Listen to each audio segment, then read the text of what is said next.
Valley Center City Council meeting for September 5th, 2023 is now in session. Roll call. Mayor Cicerillo? Here. Councilmember Stamm? Here. Councilmember Evans? Councilmember Bass? Councilmember Anderson? Here. Councilmember Gregory? Here. Councilmember Kerstetter? Here. Councilmember Wilson? Here. Councilmember Colbert? Here. Please rise for the invocation, followed by the Pledge of Allegiance. Dear Heavenly Father, we thank you for who you are. We thank you for your goodness. We thank you for your faithfulness. We thank you for your grace. I thank you for the men and women that lead this town, and thank you for the opportunity to live in this. And thank you for the growing that we are experiencing. And I ask, Lord God, that you give us wisdom and discernment as these men and women make decisions that impact our future. In Jesus' name, amen. I pledge allegiance to the flag of the United States of America and to the republic for which it stands, one nation under God, indivisible, with liberty and justice for all.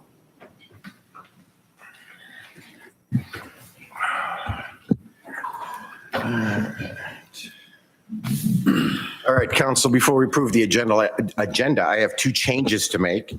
Under presentations and proclamations, item B, and Ryan Beatty will not be here tonight. His wife has gone into labor, so we will scratch that for this week. And I also, down under the consent agenda, we need to have the appropriation ordinance pulled and put into new business item G, please. Move to approve the agenda as amended. Second. I have a motion and a second to approve the agenda as amended. Any comments? All in favor, raise your hands. Motion carries. Thank you. All right. Item 6A, City Council meeting minutes of August 15th, 2023. Make a motion to approve the minutes of the August 15th, 2023 regular city council minutes. Second. I have a motion and a second. Is there any discussion? All in favor, raise your hands. Motion carries. Thank you. All right, moving on to presentations and proclamations. Item A, Allison Club with the Valley Center Chamber of Commerce, accompanied by Mr. McGinnigan.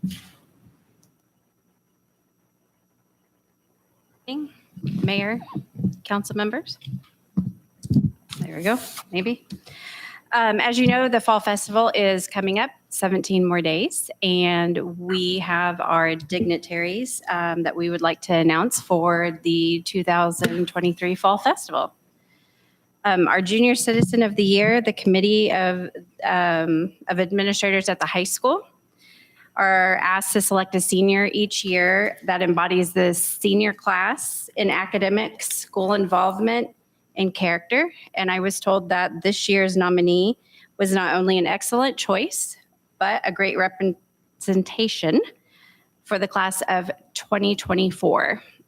And the 2023 Junior Citizen of the Year is Cambry Ricks.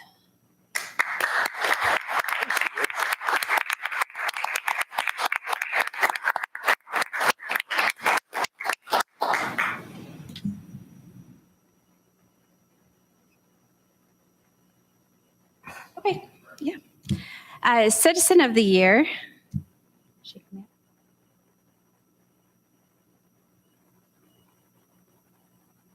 Is late. So we will move on to our Grand Marshal. This person was first nominated by City Administrator Brent Clark for their longtime support and volunteer involvement in all things Valley Center, covering everything from loose goats to a bank robbery and current city affairs. He and his family took over the Ark Valley News over 17 years ago. He's been the leader behind Main Street Valley Center for the last 7 years, and that has included the successful growth of the Main Street Farmers Market, Trick or Treat Street, and the downtown beautification improvements, such as the new sidewalk planters and the amazing new downtown lights.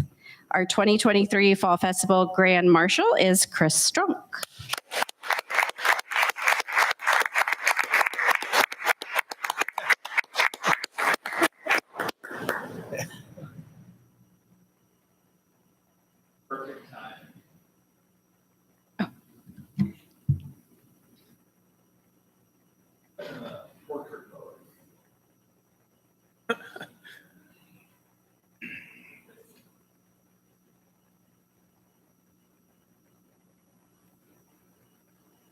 And last but not least, and right here in the front row, our Citizen of the Year was initially nominated by Art Smith, and then more votes just kept rolling in. A Valley Center native who's known to be kind, caring, and goes out of her way to not only help pet owners in need, but everyone in Valley Center. She's involved in the Valley Center Animal League, a local business owner, and on the board for Main Street Valley Center. 2023 Citizen of the Year is Christy Miller.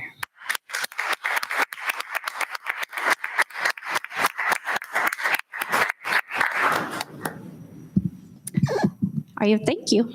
Thank you. And I think we want to get some pictures here of everybody. Well, who's going to run Chris's camera? It's going to have to be a selfie, Chris.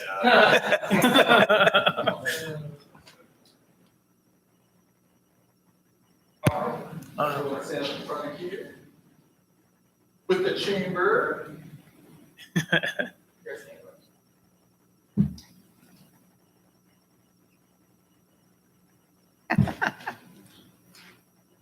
All right, we're going to take a few.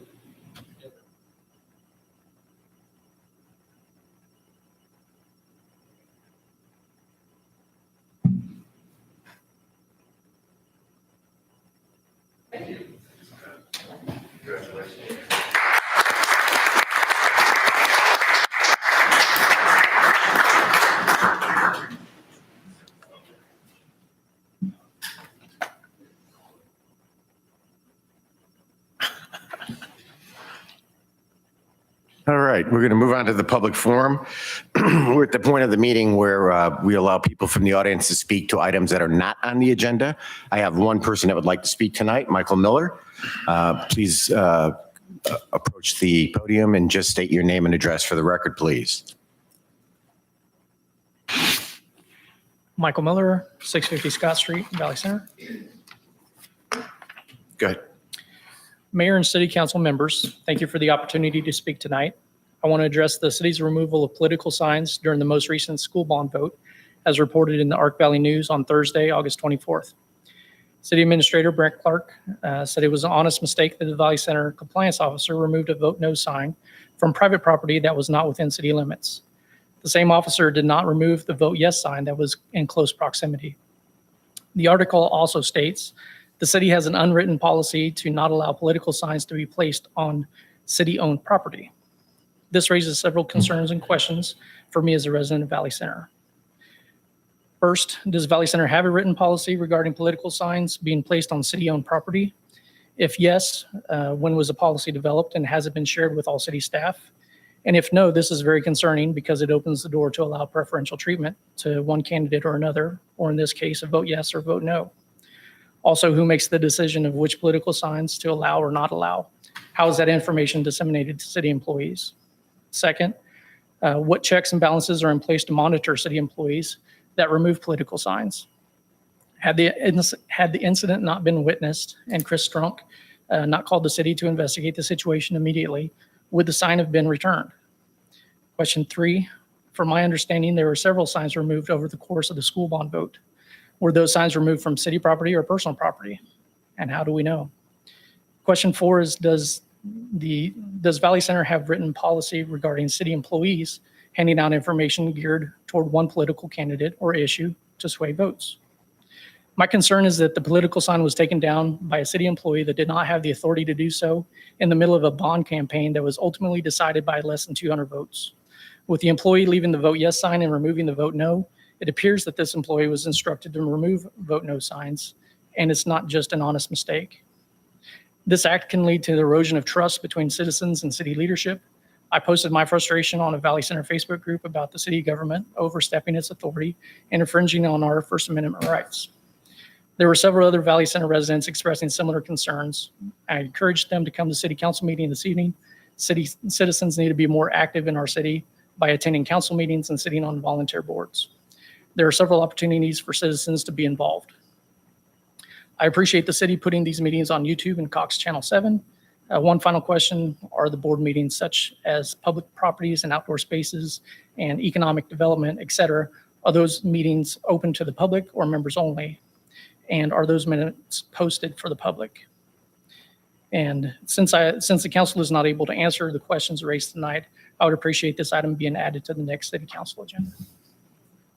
Thank you. Make note of that for the next agenda that we discuss this.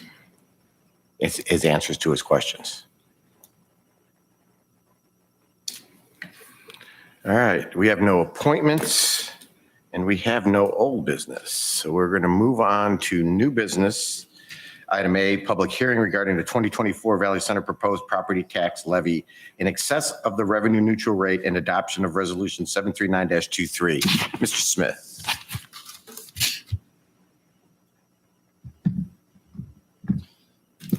All right, good evening, Mayor and Council. Tonight is our scheduled revenue neutral rate hearing.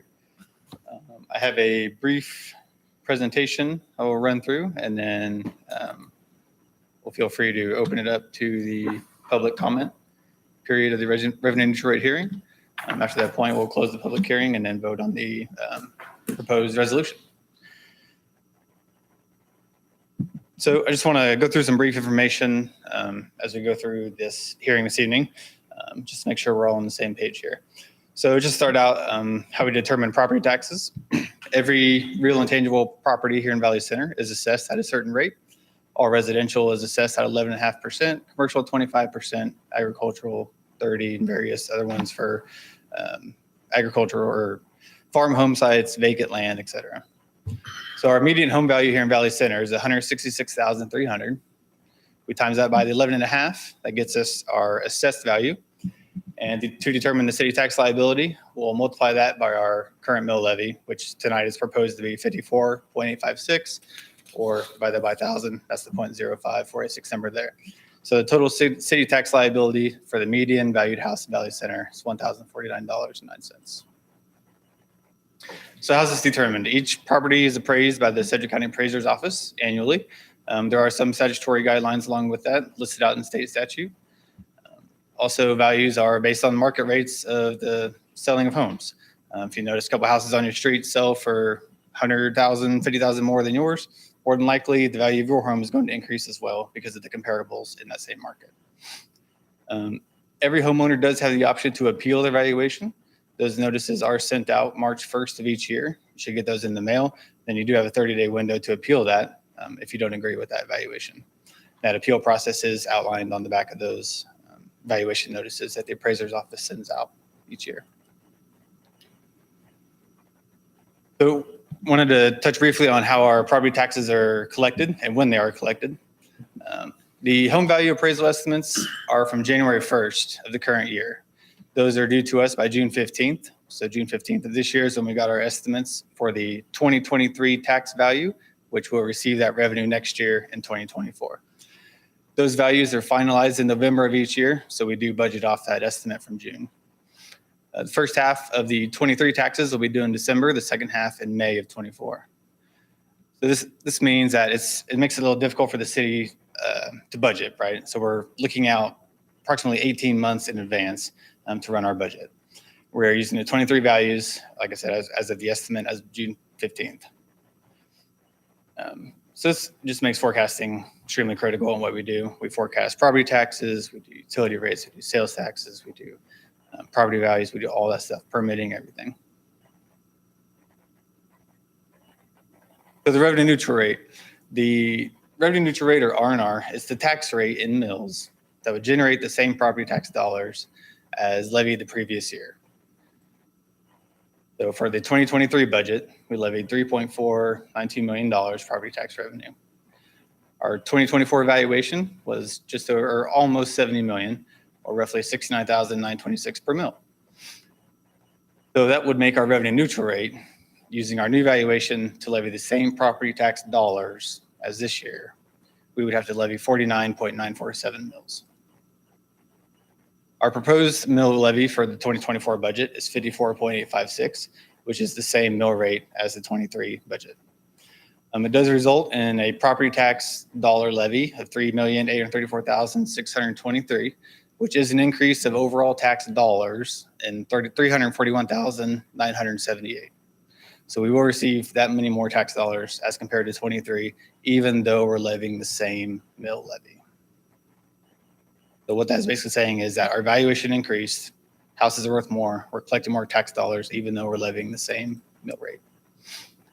This equates to about $9.47 per month or $113.95 per year. Once again, that's based on that mill rate of 54.856. So this is how that 3.8 million breaks down. We have 5 taxing funds: general fund, employee benefit, bond and interest, library, and emergency equipment. So our total mill levy is broken down between those 5 funds, and those 5 funds receive the dollar amounts there on the right. All of those dollar amounts make up that 3.8 million that we're budgeted to receive based on the mill rate of 54.856. As you can see, 1.5 of that goes to our general fund, which funds police, fire, community development, parks, and all of administration. The $905,000 of that goes to our employee benefit fund. That covers all benefits for general fund employees: CAPERS, KPNF, health insurance, health claims, Social Security, Medicare, all the employer portion paid items. Bond and interest, that levy goes specifically to pay for debt that is supported strictly by ad valorem property tax dollars. So that makes up $986,000 of that. The library levy generates $302,000. In emergency equipment, we usually budget around $1 million for that each year. So it's almost that $69,000 mill amount that we talked about just a little bit ago. So these are the increases per fund we're scheduled to receive. As you can see, broken out there. General fund, $144,000. Employee benefit, $81,000. On interest, $87,000, and so forth. So what are those revenues being used for in the 24 budget? So in 24 in the general fund, our total tax revenue increase is at $144,000 amount. It's budgeted out to cover the additional cost for the street lighting, which was at $20,000. That'd be if there's additional street lighting down 5th Street and Meridian, correct? 5th and Ford, sorry. It also covers the salary and merit increases. We have a 1.5% cost of living adjustment and a 2.5% merit increase pool that all employees are eligible for. And then the additional housing incentive program and commercial housing incentive program rebates that were authorized. Bond and interest, that increase of $87,000 will go towards the 2023-1 TIM note that is on the agenda a couple items from now. That will go towards paying the first interest payment for that TIM note for all those projects. Employee benefit fund, once again, we saw a spike in claims through 2021 and somewhat of 2022. That will go to build that fund balance back up to where it was a couple of years ago, since our claims for this year are trending downwards back towards the 2021 level. Emergency equipment, that extra there has been budgeted towards the capital outlay and equipment line in there for various purchases and replacement of police and fire equipment. If a hose goes down and we need to replace it, or a radio or tasers or anything like that, that's what that's used for. In the library, that is a straight pass-through from the city. We are the taxing authority for the library. We levy it, we pass it straight through to the library. So 100% of that increase goes to the library to fund their programming and everything they do there. So our taxing funds budgeted revenues and expenditures here. Quick chart to show the comparisons there. Our city policy states the general fund balance will not drop below 25% of annual expenditures. As for 24, it will not. It's right there at almost 26% of those 24 expenditures. The employee benefit fund, the reason that fund balance looks so low is because we intentionally over budget that just so we have the authority to spend those extra dollars in case claims do come in high. It's hard to predict health insurance claims. I'm sure everyone knows. So that total fund balance there breaks out is more than the 25% of our total expenditures for the year. Always like to include a mill levy comparison over the last 10 years. On the left side there, that is our actual mill levy in the total column there for each year.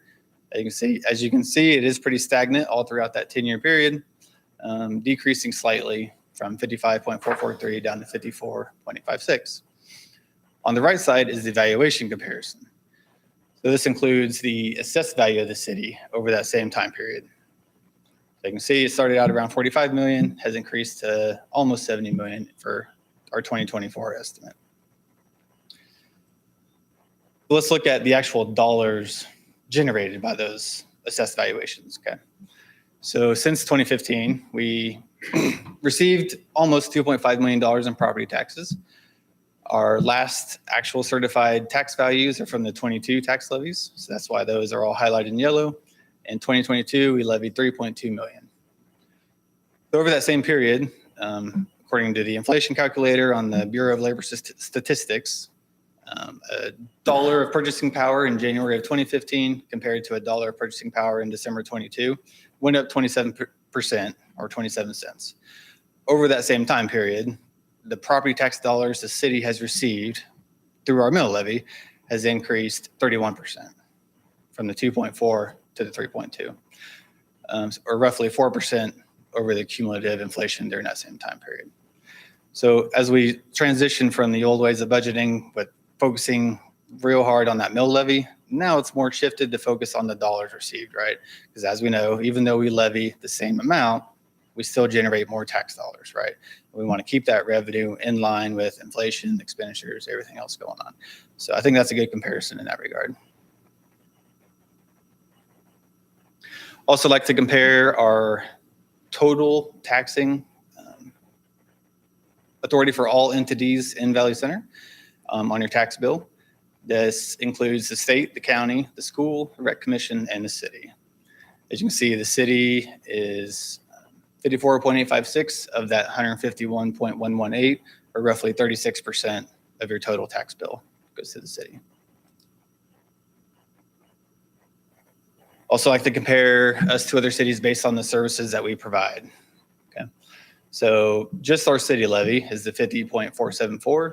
We also levy for the library for the 4.382, which gives us that total of 54.856. As you notice on here, this isn't truly an apples to apples comparison because we provide some services that some of these other cities don't, and that's fire protection. Some other cities in Sedgwick County, for their fire protection, they contract with the Fire District 1, and there's an additional 17.982 mills on their tax bill to levy or to receive the same services that we provide. So if we look at it in that regard, I think it's kind of an eye-opening comparison here when you're comparing services that we provide to the same services you would receive in other communities. So overall, that makes us jump up on the list there because our mill levy stays the same, the 54.856, and as you go down, you're adding in that 17.912 for the fire service in the other communities. Not to be all end all comparison, I just like to throw that out there to where we're comparing the same services among cities. But this is actually how our evaluation breaks down. This is the first year I've actually got this information from the appraiser's office. So basically what that means is 54 million of that 69 million valuation is made up of residential property in the city. We are highly reliant upon residential properties, what makes it harder on homeowners, et cetera, and we have to rely more on them on our tax revenue. It's hard. It's just how Valley Center is. We're more of a bedroom community. Our commercial and industrial just makes up 9.6 million of that, 14.68% of our total valuation. So to kind of show the power of that commercial valuation and how bringing in that additional commercial industrial area really helps us on the valuation side to really generate those tax dollars to where we can lower that levy and still generate, slightly more to keep operating. So as an example, and this is an extreme example, it's the Amazon facility. Just wanted to throw that out there. So Amazon's appraised value is almost the same as our entire assessed value as a city, but their assessed valuation is at $17.2 million right there. So if you break that down based upon the median home value in Valley Center, that would equal 900.08 homes of property tax revenue for the city if that was inside our city boundary. So the point of this being, the more commercial we can bring in, the easier that's going to be to balance off and take that responsibility off the residential portion of our tax base. I kind of wanted to run through that, get that information out there. And then we can go ahead and recommend opening the public hearing. We'll listen to comment. Maybe you can decide on the time limit. Normally we do about 5 minutes. If there's a bunch of people that want to talk, bump it down to 3. Whatever you want to do. We'll see comments, we'll close the hearing, and then I can come back up and answer any questions at that point. All right. We are going to start with 3, and we'll see if, and go from there, 3 minutes, and we can go up if we need to. It is now 7:25 PM, and I will open the public hearing for the revenue neutral rate. Is there anybody here that would like to speak or ask questions on the revenue neutral rate? Please come forward, state your name and address, and go ahead. Good evening, council. Joe Dissenberger, 453 North Valley Creek Drive. I'm prepared for 5 minutes. I apologize. That's okay. Like I said, we'll be good. The reason for my address this evening is to talk to this body about the recent receipt of the 2023 notice of property tax increase at public hearing mailed out by the Sedgwick County Clerk earlier this month. I applaud the state legislature for requiring such transparency to all taxpayers when units of government seek to exceed the revenue neutral tax levies. I understand the position of elected officials is a tough one, but that is a task that each of you voluntarily signed up for as representatives of the community at large in managing our tax dollars. Council members have to balance the needs of the city, the desires of public employees, the physical strain placed on taxpayers and their families with higher tax levies, and the operational cost increases within local government. If I could only go back and help with the short-sightedness of previous generations of elected officials that sought to keep Valley Center small, causing us to lose out on annexing areas along I-135 with significant revenue growth potential, I would, as just witnessed by Amazon.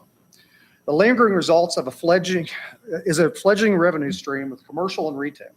Homeowners are left suffering the consequences of those past decisions from higher individual property tax bills. I do not come here tonight with any great expectation that the governing body will change what has been proposed. I have been in departmental budget hearings with elected bodies in the past, just as the city staff have with you over the summer. They have sold you on the needs and wants and have built a budget they know you will pass if they have done their homework. I do come here tonight to remind you that these decisions affect our tax-paying residents, especially when taxes start to pay for things that stray away from the bona fide needs and core essential services of government. In reviewing my 2023 notice, I observed the city of Valley Center is seeking an increase in property taxes due to community-wide assessed valuation increase from 63,669 in 2022 to 69,926 this year. The valuation increase is just over $6.257 million.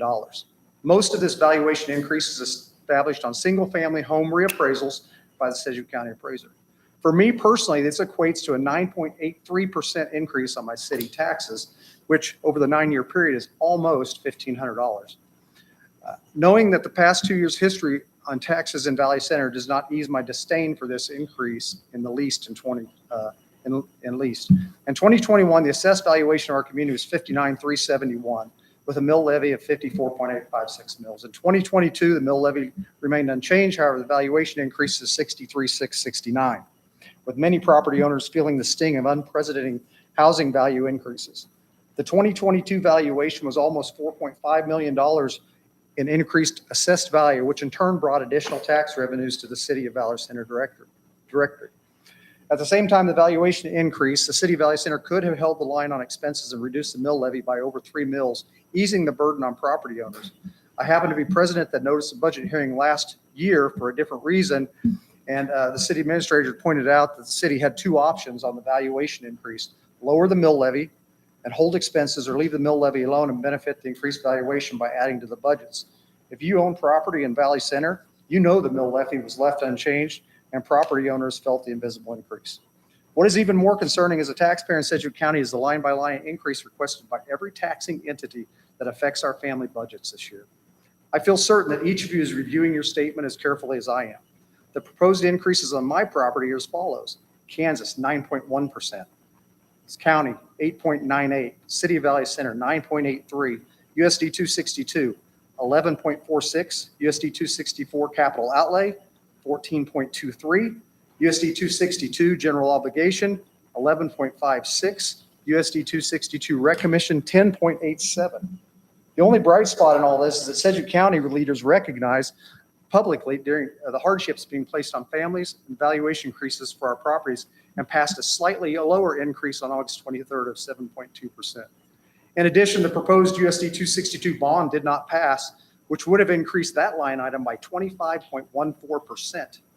As a taxpayer, I can only hope that additional relief from these proposed increases is found. You will understand that property valuation increases are a good thing if one is looking to sell.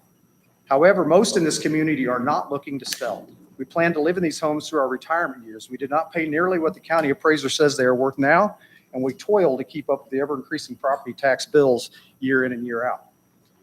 As I look at the tax percentage increases, I have to ask, what taxpayer is seeing these kinds of increases in their family budgets to cover the significant increases proposed by our local government? According to the U.S. Department of Labor, the average U.S. salary for the period of 1 July 2022 to 30 June 2023 increased a healthy 4.6%, but well below what families are experiencing from inflation. Family expenses are spiraling out of control from inflation, with 2021 being at 4.7% for all goods and services, and 2022 topping out at 8.2%. Gas and groceries, two staples of family expense sheets, have exceeded the combined inflation numbers significantly. For me, the increases are irritating at best. But more, we are on a path that is worrisome for each of our futures. I am not many years away from being a retiree on fixed income. However, for many of our residents, they already struggle to make ends meet. I personally know property owning parents who struggle to pay for their children's school activities and do GoFundMes, others that have to use the food pantry, and one of my neighbors makes tough decisions each month on what to give up to pay for necessary medications for their daughter. I encourage you to go out and do some of your own research on what families and especially retirees are facing. Additional factors for consideration. Understand that I am a strong supporter of our schools. In fact, my wife works in the schools, and many of you know that. And I have two great young adult children who benefited from the great educational foundation. Currently, Valley Center stands as the fourth highest school mill levy assessed against property owners in the county with all sources of revenue combined. If the new bond were to have passed, Valley Center would have become the second highest, only surpassed by Andover. Make no doubt that the school district will make another run at the bond issue in the near future, likely focused more on the needs and dropping the nice to haves that were included. In addition, Westar Energy petitioned the Kansas Corporation Commission last month for a 10% average across the board increase for our area. Again, all these costs are being borne on the labor of property owning taxpayers. In total, all taxes combined place the Valley Center community at the upper end of tax communities in Sedgwick County, and that is not good for growth. The City of Valley Center sponsors a housing incentive program to both owners of new homes and builders of multifamily housing units. Individual homeowners receive a 5-year tax abatement, while multifamily. Hold on, just a minute. That's incorrect. I took it off your website, sir. It's a tax rebate. Tax rebate. Right, so they have to pay their taxes in order to get it back, though, but it's not an abatement. Abatement means we don't even collect it. I just going to get you cleared, okay? Just, They get it back, though. What the idea of encouraging growth through incentives is novel. Rapid growth without requisite revenue from taxes on the new properties puts strain on city services that require immediate budget increases. It is the current residents that get caught paying for these incentives through increased taxes to cover the service expansion needs now. My biggest worry is for those on fixed incomes.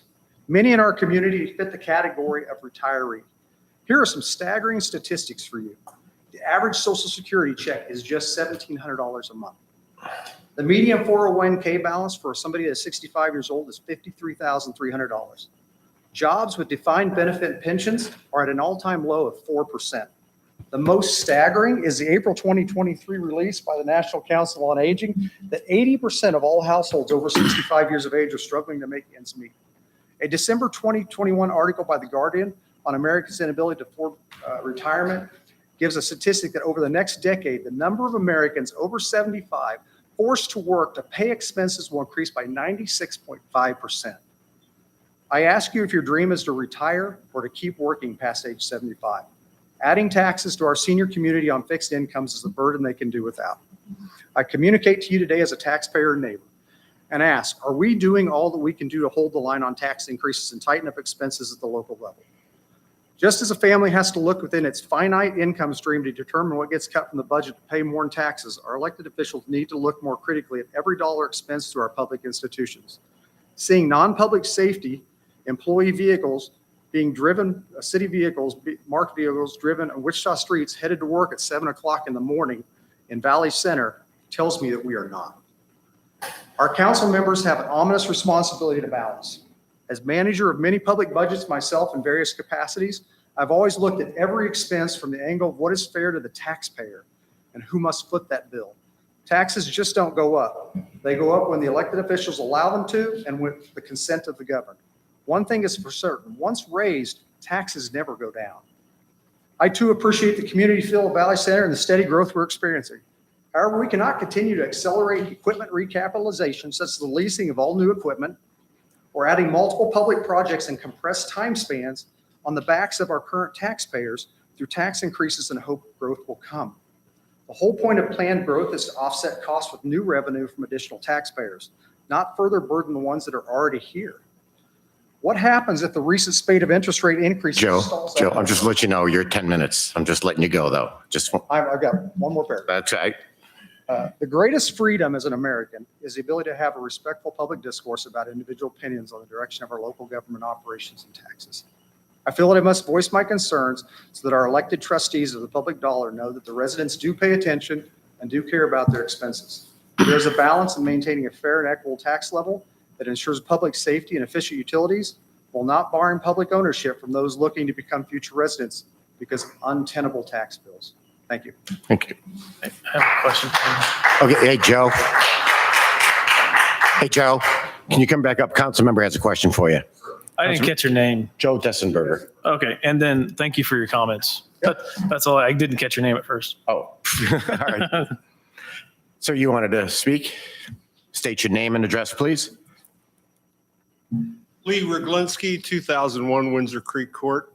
The gentleman that gave the presentation, Mr.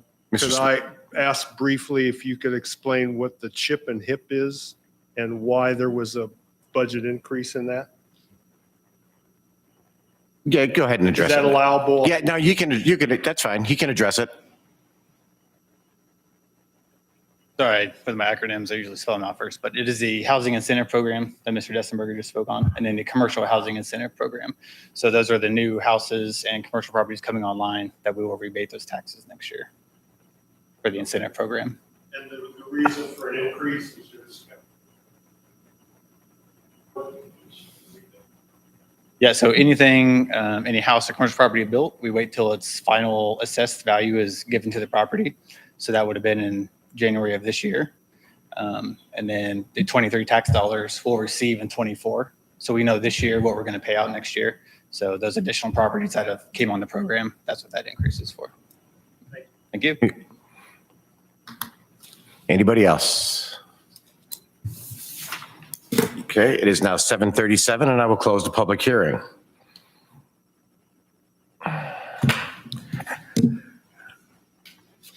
I have my own comment. Anything else? All right, Councilmember Kerstetter. Forgive me if this is the wrong time to talk about. I appreciate Mr. Dessinger's comments. I have similar apprehensiveness to some of our taxes, and I hate opening my tax bill as well. So I had to write down my thoughts. I know we're not raising the mill levy, which I'm definitely glad we're not. So, but we're still experiencing our property tax valuations increase because our property's value is going up by state and county standards. But yet I still think we need some kind of relief. But I also understand that we have some needs in the city. For example, fire department needs some new hoses that need to be replaced. And our McLaughlin Park and our budget needs some upgrades to that building. So what I'm proposing, instead of maintaining our mill levy, is maybe we exceed the revenue neutral rate, but we don't maintain our mill levy, current mill levy. Maybe we go to 52.5, 53.5, something not that high, but it's still exceeding our revenue neutral rate. Okay, This is so still okay, I good. get where you're going, Well, let me finish, but please. this is partially, the next line item is what you're talking about. Go ahead. See, that's where I wasn't sure. I know, where, and that's now that I hear where you're going, because you just said it's okay that we can approve the revenue neutral rate, but then you started talking budget numbers, which is the next item, and that's fine. I knew you weren't sure where you wanted to put this, so, but I'll let you finish. Okay, so, and I'm almost done. So exceeding the revenue neutral rate, I know is going to exceed raise our property taxes because our valuations are going to go up. And that's actually all I had. Okay. So yeah, I'll kind of touch on the procedure here moving forward. So with the revenue neutral rate hearing, I would recommend we have this every single year, regardless of what we choose, Right. levy wise. Even if we end up getting all the way down to that, minus 5 mils to the revenue neutral rate, just because if we wanted to levy 49.948, which is 0.001 more, we'd still have to have this hearing. Okay. And if we did levy the exact revenue neutral rate in November, if our assessed valuation went up slightly just because of those little adjustments the appraiser's office makes, we would not be able to capture just that little bit extra. And same way, if it went down, we'd be stuck at where it ended. We could potentially lose out on, would be even further than revenue neutral, right? We could lose, a couple $1,000s here and there. So regardless of what we choose to levy, always recommend having this hearing just so it remains flexible. Second point on that is we have until October 1st to submit our budget to Sedgwick County. So we do have one meeting left. If there is any adjustments you want to propose or change, we can bring that back on September 19th to show you what that looks like. Now, it'd be very hard to drop down to that 49.947 number, but we can definitely look at something you want to change. But when we bring it back, we're just going to make those decisions on what goes, what gets cut. I apologize for the wrong time to talk, No, but that's fine. it's- Don't. This is new for a lot of Yes. us. Councilmember Anderson. Can you please clarify again the separation between exceeding the revenue neutral rate and our budget? Yep. Just because if we vote to exceed the revenue neutral rate, that has no bearing on what we do with our budget. It just caps. This is just saying we are intending to exceed the revenue neutral rate by the minimum of a penny. Okay. Right. So that just puts us in the clear for that evaluation to adjust in November when it finally does. Next item, and actually approving the 24 budget, that's where we decide the exact mill levy we're going to levy, which will generate the exact tax dollars that we're going to receive. Thank you. Any other questions from council? Do I have a motion? I move to approve Resolution 73923 to levy a property tax rate exceeding the revenue neutral rate. Second. I have a motion and a second. Is there any further discussion? All in favor? But this does have to be called by roll call. Have a roll vote. call. All right. And so I'll have Christy come up and do the Do the roll call. call. All right. record on there, because this has to be submitted to Sedgwick County with the resolution. So I want to make sure we're all on the up and up here. Councilmember Stamm, Yes. Councilmember Evans, Councilmember Bass are both absent.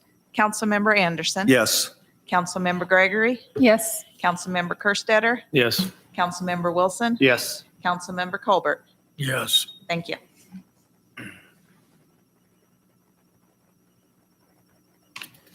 For the record, the motion passed 6-0. All right, we're going to move on to item B, public hearing regarding the 2024 Valley Center budget and adoption of the 2024 budget. Good evening once again. So I've included my budget letter for the fiscal year 24 budget. If you want to read through it, it's fascinating. So as we go through here, it touches on the debt, our CIP plan, our 5-year forecast with our property tax dollars, the opportunities, challenges, the CIP funding, everything like that. So ultimately, with the adoption of the budget item here, we have our budget certificate. This shows the actual amount of tax dollars we intend to levy and how much will go to each of our taxing funds along with all of our authority for expenditures for each fund for fiscal year 24. So in order to adopt this, we once again have a public hearing for the 2024 budget. We will have public comment, we'll close the hearing, and we will consider the 24 budget for adoption. do we want to do that or hold off with the concerns that were just brought up? And, I think we should definitely have the public hearing, okay, to hear any more other comments? Okay, that's fine. close that, and then we can have discussions regarding Okay. the actual levy. Yep. All right. Then it is 7:45 PM, and I will open the public hearing for the 2024 budget. Is there anybody here that would like to speak that has not spoken basically to this subject and the last subject as well? So, all right, seeing none, we'll close the public hearing at 7:46.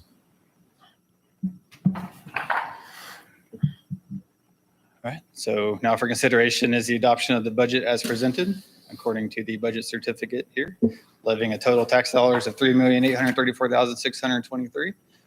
If the governing body does decide to request any adjustments, we'll have to bring that back September 19th. That will be the last day we will have before October 1st to get everything wrapped up and finished, so. So let's discuss this. You see the line items. Obviously, we can't touch debt service, can't touch the library. Or emergency equipment. Well, we can touch that one. We can't touch debt service, we can't touch library, and I would definitely not recommend we touch employee benefits. True. And so we're talking about so basically we're talking general and basically water, sewer. So we're basically talking the general fund. Just I mean, general fund. that's really all we're really able to deal with. This is only property tax dollars, so it's only those first 5 funds on the list there.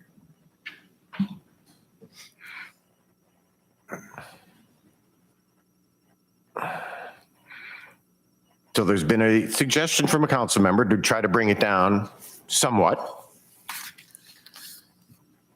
I don't want to see it. In a second. That's the page. I'll bring up our budget presentation here as well. Yeah, I was going back to that page.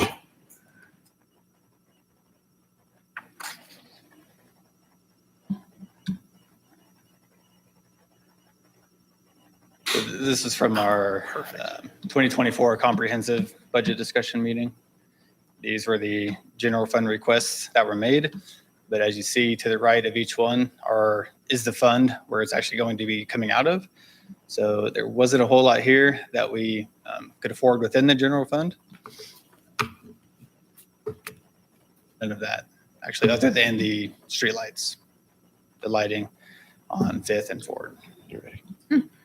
Councilmember Gregory. Exactly. And I did spend a lot of time going through this, trying to find anything we could cut because I'm one of those retirees.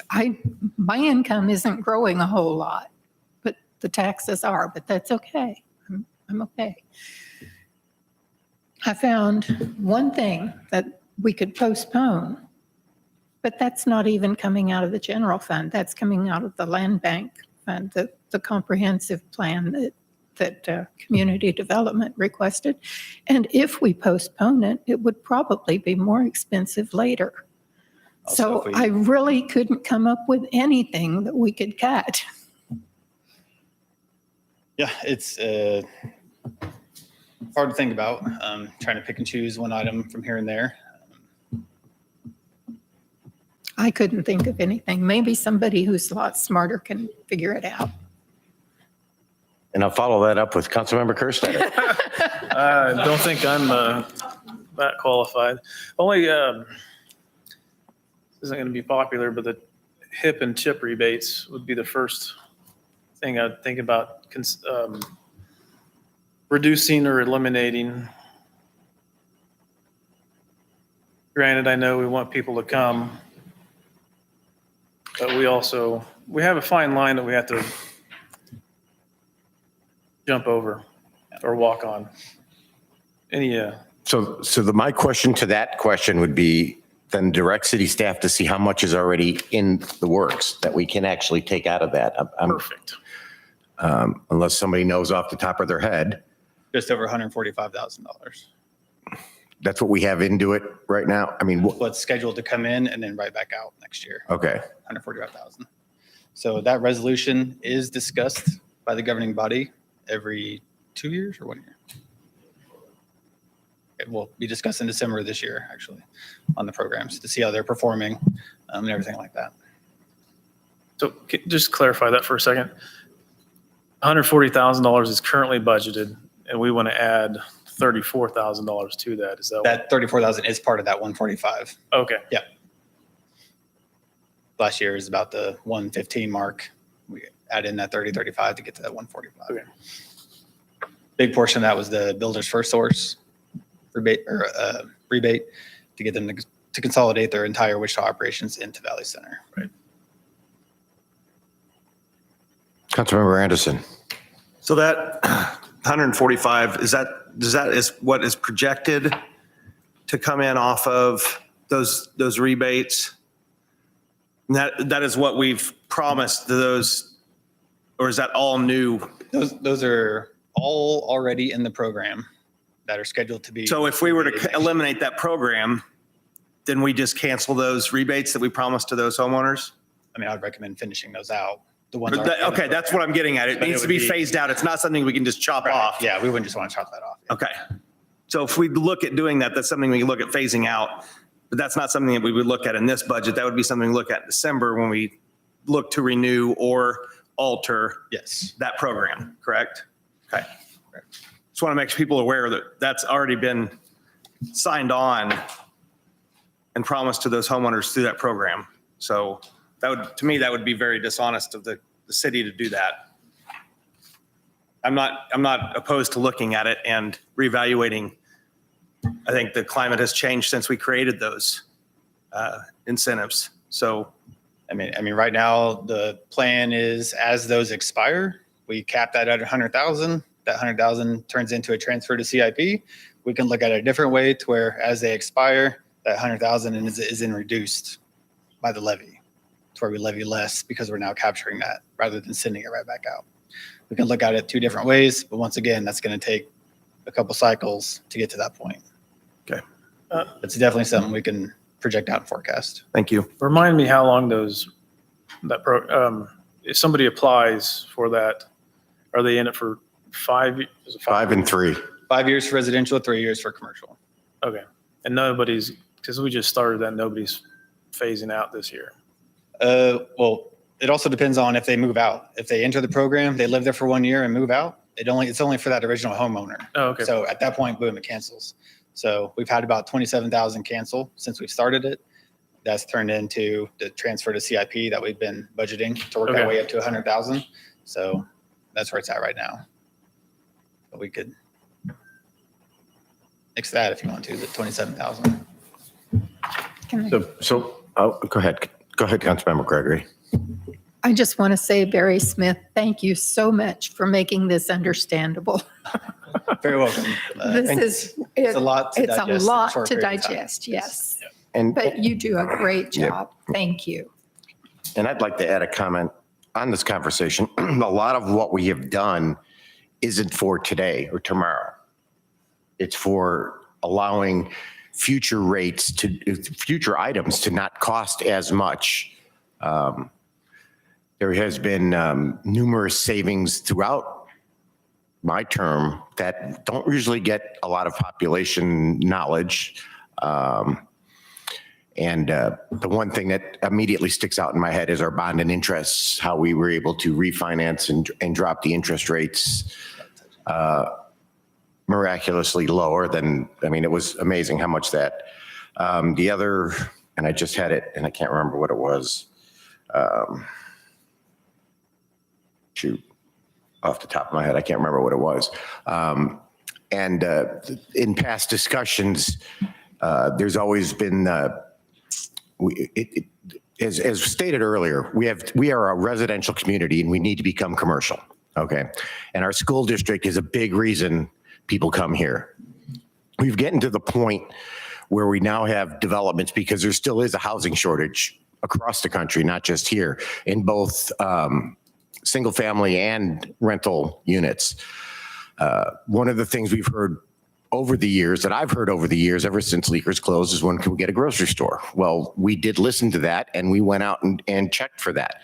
We don't meet requirements for grocery stores to come to Valley Center. By us increasing and banking for the future, that is another thing that could potentially come to Valley Center. So it's not as much what we're saying today, the monies are for today. A lot of what we do is for tomorrow. And it's just to offset costs in the future. The leasing program, that was another huge savings because we would be purchasing vehicles. We set up, what was it? I can't remember was it at least two police units a year as we rotated through the cycle.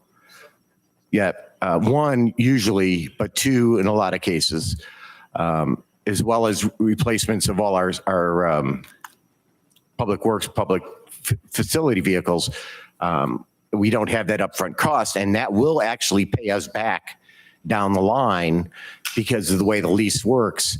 And I don't want to screw it up. So kind of, if you can just overview how that deal worked for us. Yeah, so with Enterprise, we partner with them and their purchasing power along with our government incentives. So fortunately, when we first did it, it was kind of bad timing, right? We issued the first round of vehicles, those first 8 vehicles we got in 2021.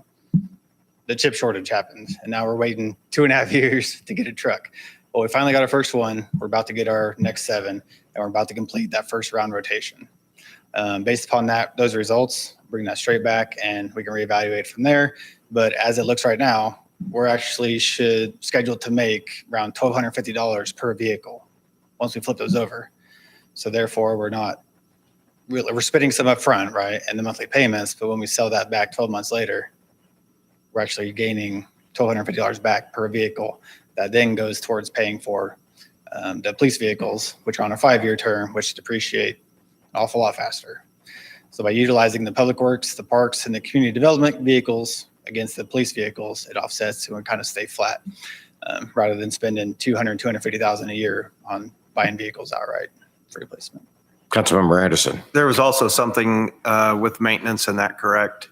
Yeah, all the new vehicles are on a maintenance plan. We pay $25 per month, and that covers all oil changes, anything that happens to the vehicle. We just take it in, scan a QR code with Avery's or Johnson's or DZ or whatever, and they just take care of it. Enterprise takes care of it. It just makes it more streamlined. And what do you have a number on what we were paying prior to the leasing agreement to what we're realizing now in savings for maintenance? I haven't looked at that here recently, Okay. but we're always doing.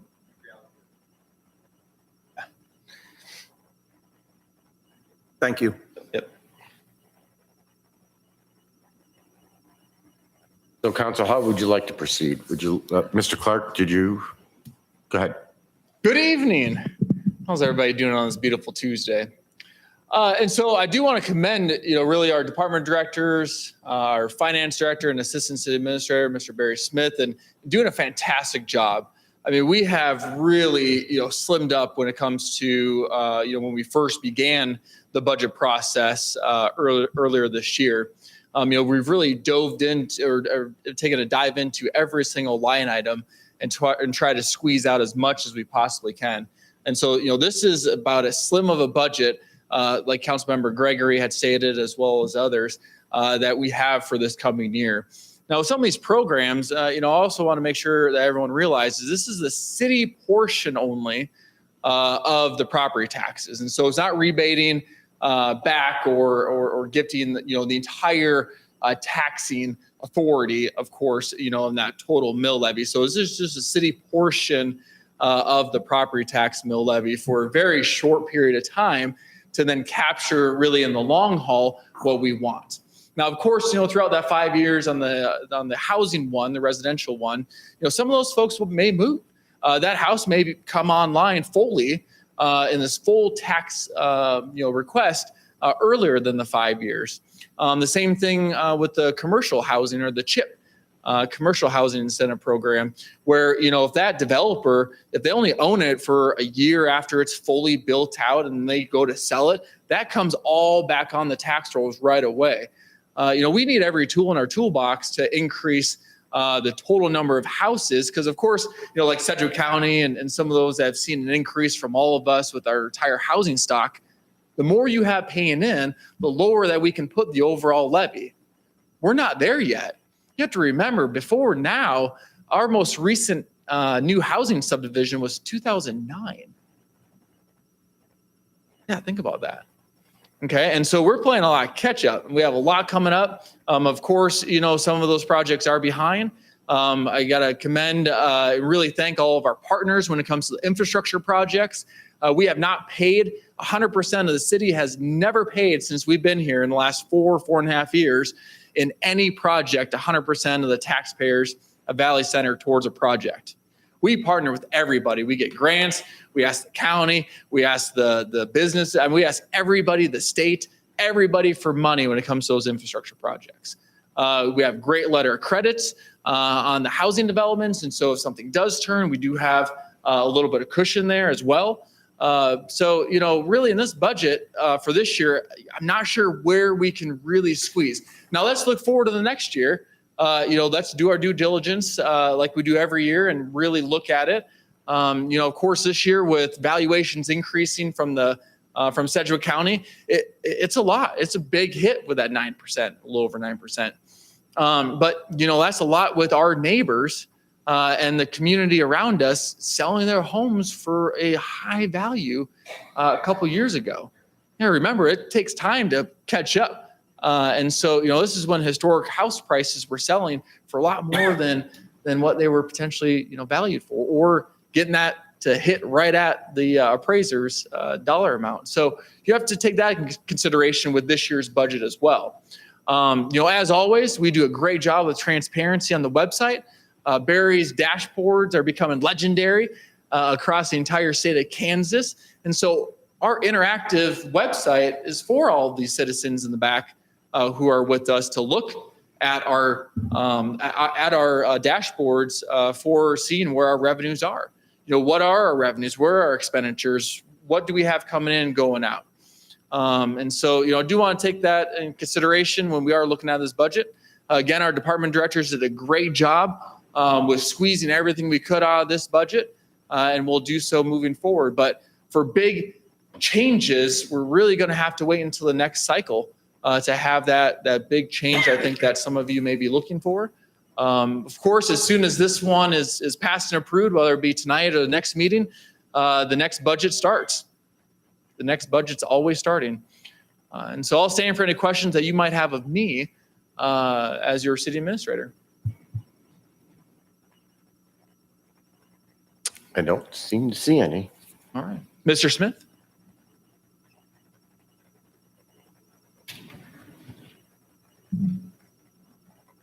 So the decision we have right now, council, is to let this come back at the next meeting and give all of us a chance to think about any ideas that they have that might help cut the budget. Or we approve it at this point in time. So it's fine either way with me. Councilmember Anderson? I feel like the city staff has done an excellent job, like they do every year in this budgeting process. We put trust in them, and, you know, I'm not sure what we can go through to, as Gina said earlier, she's looked it over with a fine-tooth comb, and, you know, I'm not sure there's anything that just stands out that can be deleted. So there's a couple more that have comments, so I'll wait. And I didn't see which one came on first, but Councilmember Stam, since I usually forget you, I'll let you go first.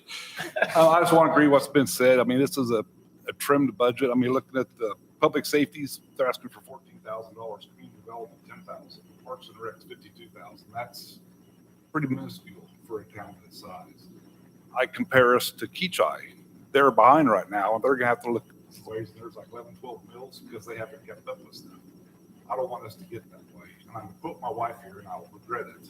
But she said, when we first moved here, the city leader said, "We didn't raise your mill levy, but what'd you do for us?" I see the town has progressed now. I think that's because we've got good staff and a smart council that looks ahead and sees the future. I don't want to go backwards. I like where we're at. I like where we're going. Councilmember Colbert. You know, I've been sitting here listening to everybody. I think one of the comments that you made, Mayor, was to delay this until the next meeting. And I have a particular reason mentioning that is we have a good group of people in the audience now that they can get words out that we possibly can't. Okay? And that would give them a chance to come back and say, okay, let's discuss it again at the next meeting, with the understanding that come that meeting, it's going to be voted on one way or the other. Okay. So this is kind of I'm not sure how this works legal wise, but I can just ask for a motion to delay this item to the next council meeting. Table it until the next. Or table it to the next council meeting. Okay. So our options are table it or approve it. So I'll take a motion in either direction. I'll make a motion to table the adoption of the 2024 budget to the following meeting in 2 weeks. Second. I have a motion and a second. Is there any further discussion? All in favor, raise your hands. Motion carries. Thank you. We will table this until the September 19th, I think. 19th meeting. Yep. 19th. Yeah.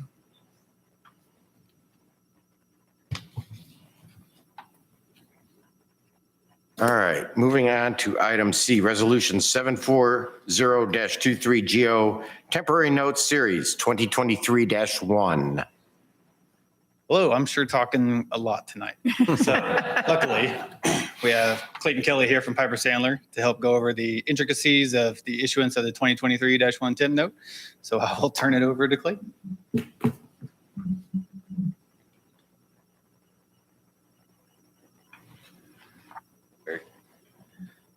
Thanks, council members, for having me tonight. So just a reminder, I'm Clayton Kelly with Piper Sandler, financial advisor. General obligation temporary notes. So last Wednesday, we went out and secured the final interest rates on the temporary notes for the city. The projects associated with those temporary notes include Sunflower Valley, Prairie Lakes Phase 3, Meridian, Ford, and the Pool and Rec Center project. And the Pool and Rec Center was the largest portion of those temporary notes. Through a lot of discussion with Barry and Brent, just trying to figure out the best financing mechanism for that project that allowed the most funds available up front, but also the lowest overall interest cost. That's where we get to this temporary note financing mechanism that we're using on this.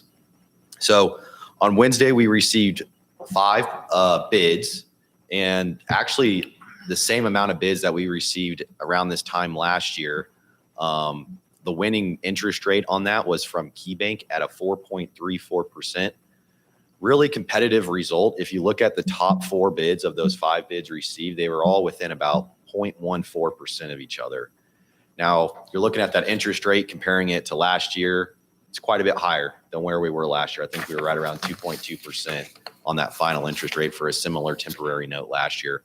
We're in a really interesting environment right now from a interest rate perspective. Not only are longer term interest rates higher, but shorter term interest rates are higher as well. We call this an inverted yield curve, where short term rates are a little bit higher than longer term rates. So positives and negatives of that. Positive side really being the reinvestment rate. So your money market funds, your short term rate funds, investment rates are higher right now. So what you're yielding and what you're getting on a reinvestment basis is a lot higher than what you've seen in the past. Downside being a little bit higher interest rates than what we've seen historically. But I'll just kind of a reminder, really what we've seen over the last 2 or 3 years has been historic lows. So if you look at the past 35 years in interest rates, bond and TIP note financing interest rates have actually been higher than where they're at today over the last 35 years, 80% of the time. So it's still you kind of look at it on the longer term basis, a good time to finance a project. And as you guys were alluding to earlier in some of your discussions, the big cost right now is construction inflation. So waiting to do that project, waiting to start financing that project, the longer you wait to do that, the higher that cost is going to be. So that's really what we're seeing on a lot of these projects is while the interest rates are higher than what you've seen lately, If you continue to wait to do that project, you could be looking at 5, 10, 15, 20% higher cost amount for those projects. So just want to put all that into perspective. Tonight, the resolution just allows you to lock in that final interest rate, move forward with closing. Closing on this particular temporary note is September 20th. So that's when the city will receive funds to start those projects that I had mentioned previously. But yeah, just really with that, very good result from the city, competitive result.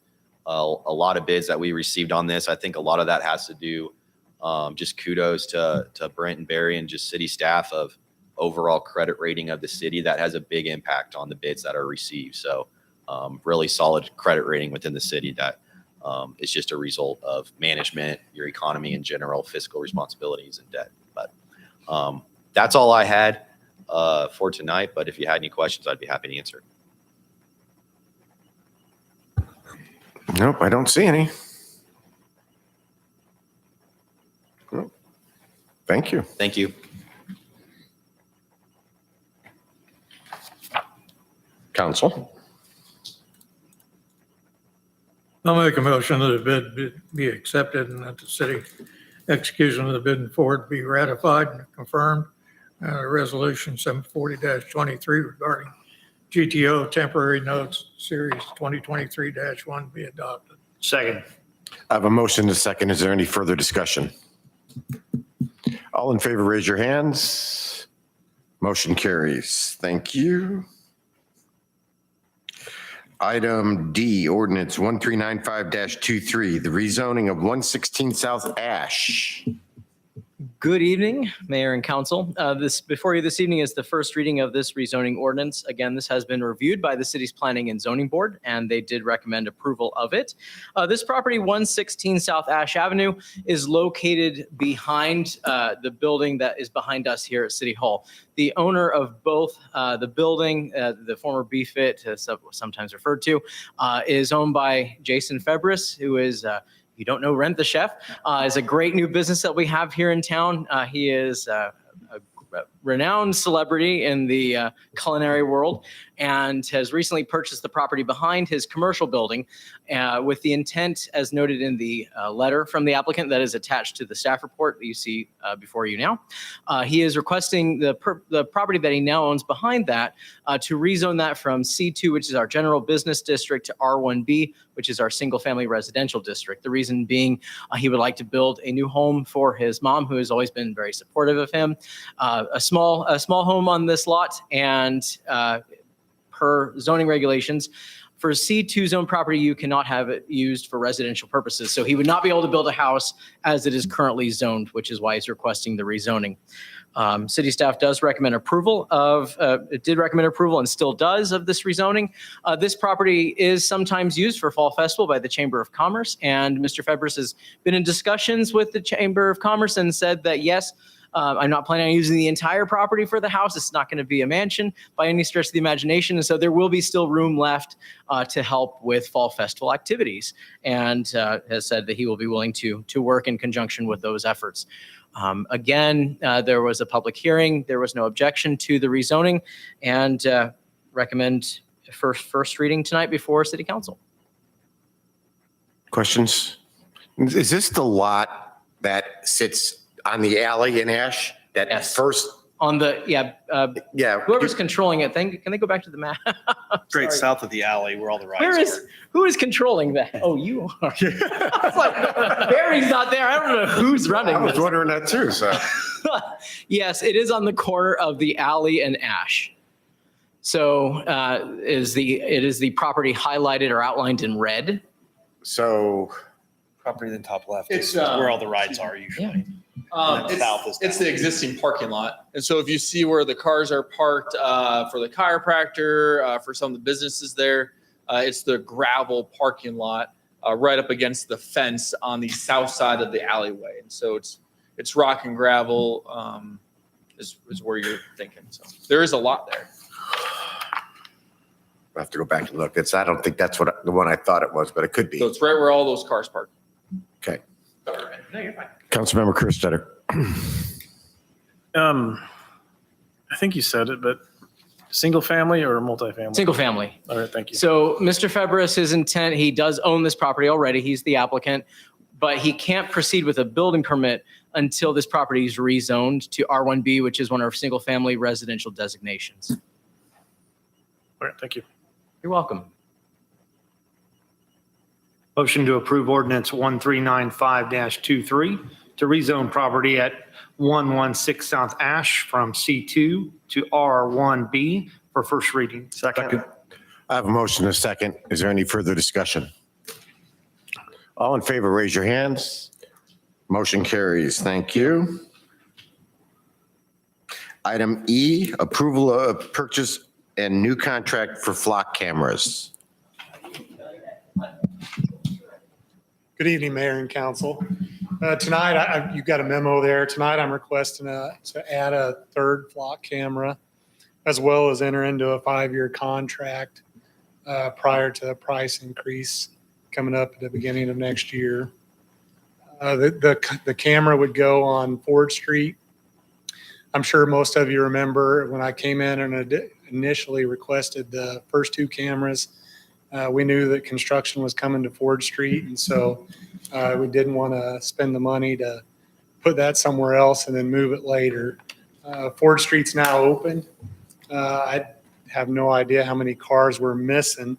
I included in there, though, that in the last 30 days, just on the 2 we have on Fifth Street and on Meridian, we've had over 167,000 plate reads. We've had over 32,000 unique plate reads, meaning that vehicle only passed that camera once during that 30-day period. So it's a lot more cars than I think. It's probably a lot more than I would anticipate, but it's doing it. They're coming in. Ford Street being off the interstate, I think that's going to be the best place to add another camera. We've had a lot of success with the cameras that we do have, the 2 cameras. So tonight I'm asking for a third camera, as well as to sign a contract to keep the price down for the next 5 years.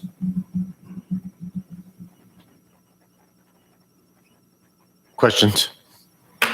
Councilmember Kerstetter. So in your memo, it says we currently have the money in this year's budget, but in the previous sentence, it says a third camera has been requested in next year's budget. So, Well, the continued cost of it has been included. the I do agreement. I have in my equipment budget, I have the money to do it this year. Okay. I've made some adjustments so that we could add that.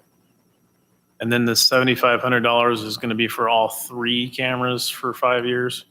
Yes, and then we'll have the $7,500 savings over the next 5 years too, if we What did is the it? contract. Sorry. I've seen a lot of numbers tonight. Yes. I didn't mean to be confusing in that. There is one number difference from the contract in my memo. I mentioned a $650 installation fee. I think the contract shows $150. That's for an existing pole. The location we're wanting to put that, there is no existing pole to put it on, so we'd have to pay for them to put in a new pole as well, which is the $650.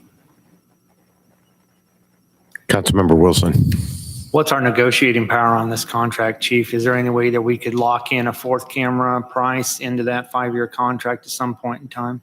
Not without purchasing that camera now or No, starting that okay. now. Just thought I'd ask. Sure like to see a 4th camera, probably on the north end of town somewhere. Yeah. Thank you.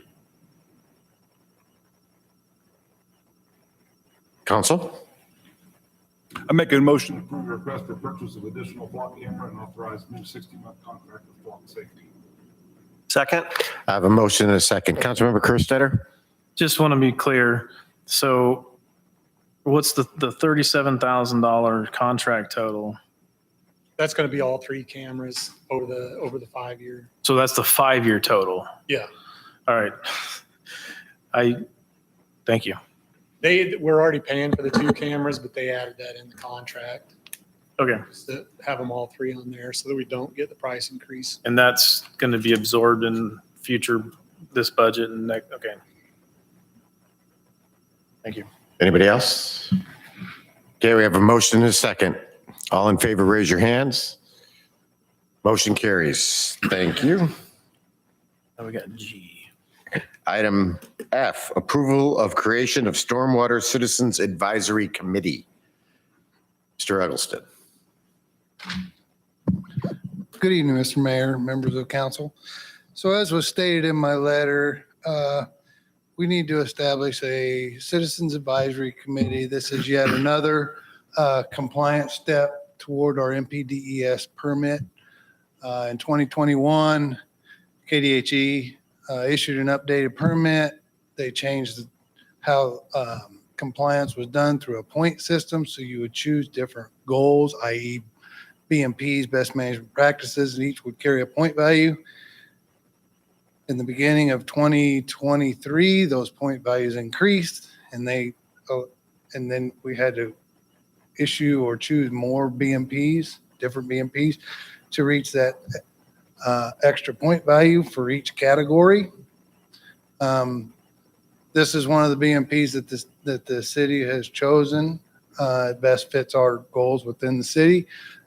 So basically what this is, we would form a citizens advisory committee. They would meet a minimum of twice a year. Their focus is to discuss the stormwater management plan, which would be what BMPs we've chosen for that year, how we manage them, how we initiate them, and what the goals may be and how they may be improved, or how we may improve on how we do that. Mr. Schrack and I are in cooperation with doing this, and we basically we're asking two action items from council tonight. One is to approve the creation of the Stormwater Citizens Advisory Committee, and then two, to appoint the members of the Planning and Zoning Board to the Stormwater Citizens Advisory Committee. This was already brought to the Planning and Zoning Board. They've all agreed to serve on this board. If you do so, create this committee and appoint these members, they will meet the first time after the September 26th Planning and Zoning Board meeting. Planning and Zoning Board meeting will end, and then we'll open back up with the Citizens Advisory Committee meeting. Councilmember Colbert.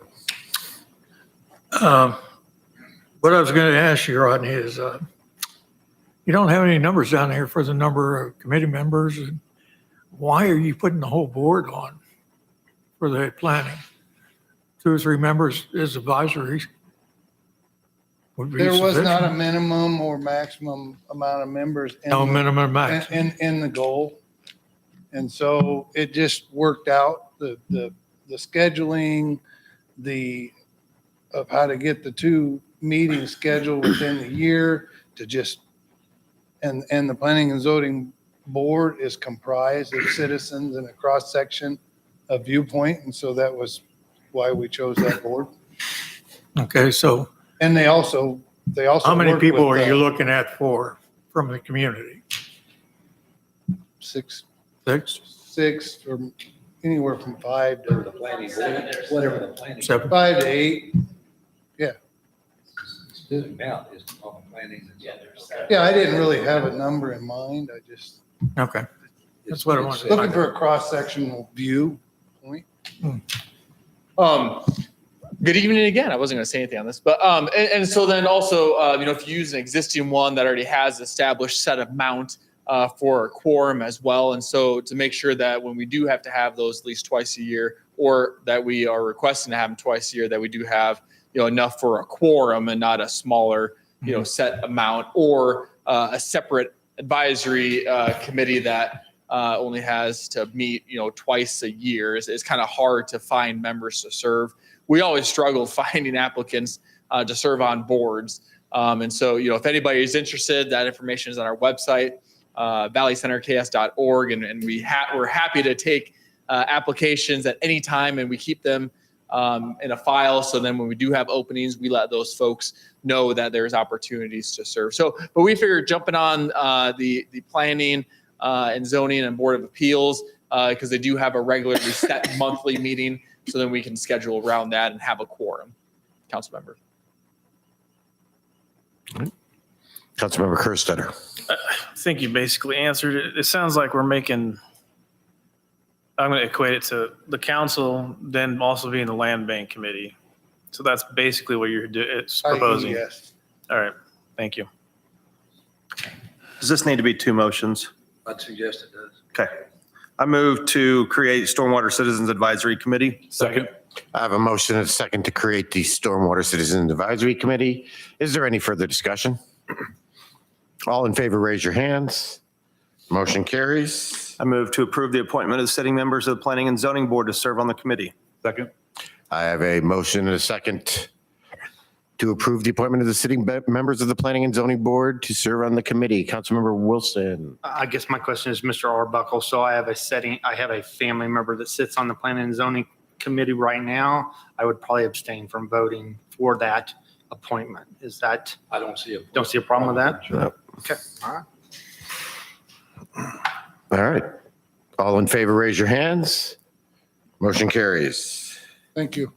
Thank you. Okay, item G, the appropriation ordinance from September 5th, 2023. Ooh, somebody new. I apologize to council. If you look at the report, the total on the narrative was 516,000. But if you look at the actual check appropriation, it's 1,571,000, whatever it is. And I did not change that figure. So thank you, Councilmember Gregory, for bringing it to the attention. I will make that change, but that is why we pulled it off of the consent agenda. Great, thank you. There weren't any questions? Nope, okay. Do we need, I guess, to prove it then? I since we move to pulled it? approve the appropriation ordinance as amended. Second. I have a motion and a second to approve the appropriation ordinance as amended. Any further discussion? All in favor, raise your hands. Motion carries. Thank you. Motion to accept a consent agenda as amended. Second. Somebody wants to go home. A motion and a second to accept the consent agenda. All in favor, raise your hands. Someone's on vacation. Motion carries. All right, we're going to move along to staff reports. Mr. Schrack. Staff reports.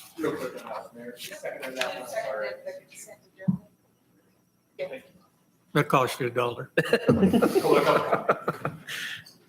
Good evening again. I'll be brief. Just a couple of brief items. First, this Thursday is Main Street Valley Center Farmers Market once again.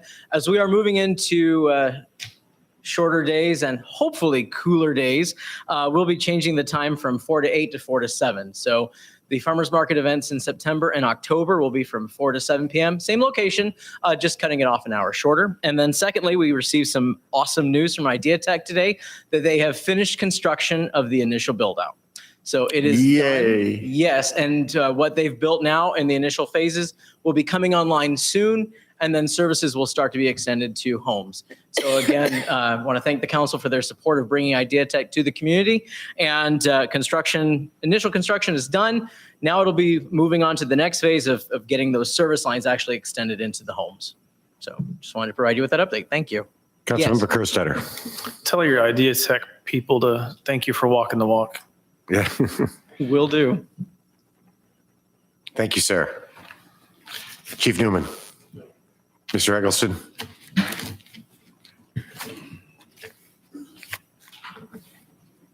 Real quick, we had Stephen Johnson start on August 21st with the streets department. This fills out our water and sewer department and our streets department. We are full staff. We're still in search of that elusive utilities manager. Thank you. Mr. Arbuckle. Mr. Smith. Sorry, just one thing real quick. After we finish our hearings, I just forgot to thank everybody for showing up tonight. Greatly appreciate it. Appreciate the feedback, comments, everybody. It really helps us out in the direction we're going. So thank you. Mr. Smith. Never mind. Mr. Clark. I was looking at you and thinking it. Good evening again, Mayor and Council. And then also too, there is not going to be a second farmers market in September with Fall Festival, the third third Thursday falls on Fall Fest Thursday, of course, when everything gets started to get set up. So there will not be one. And so we only have 3 total farmers markets left. Chris, I know you're saddened by that news. Also, too, next Tuesday, mark your calendars. Next Tuesday is a very special day because it is Councilmember Ben Anderson's birthday. Happy early birthday next Tuesday. Thank you. Other than that, thank you all. I'll stand for any questions. All right. Don't see any. All right. Moving on to the governing body reports. I have nothing at this time. Councilmember Stan? I have nothing. Councilmember Anderson? I have nothing. Councilmember Gregory? Sedgwick County Association of Cities meeting is this coming Saturday in Bentley. Great. Councilmember Kerstetter? I have nothing further. Thank you. Councilmember Wilson? I'm good, sir. Thank you. And Councilmember Colbert? How many minutes? 0. 0. Sorry, go ahead. Well, in that case, I'll take some time. Number one is remember at the last meeting I mentioned that the base has offered to conduct a tour for us. If anybody's interested, please let me know because I need to get an answer back to them and they can set it up. That's the first thing. Second thing is, anytime we have the fall festival, what precedes the fall festival? The Lions Car Show. So if anybody's interested, please get a hold of a Lion. And I'm looking at one right now behind me or ahead of me, Jim, that we can get some more cars this year. It's before the Fall Fest this year, so it's Friday before. Yeah, it's Sorry, before. just want to make sure. Yeah. Yep. Oh, and I almost forgot something to change the subject here. Where'd they go? They go home already? Oh, they're sitting out. Do you want me to grab? My wife and my daughter-in-law is here tonight. They were supposed to be watching the meeting.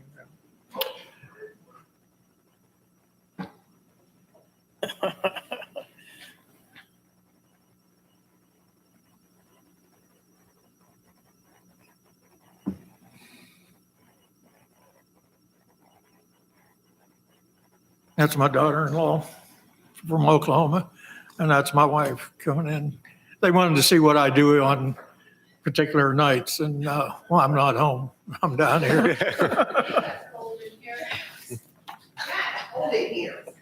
Yes. But if there's no other further business before the council, make a motion the meeting be adjourned. Second. I have a motion, a second to adjourn. All in favor, aye. Aye. Opposed, nay.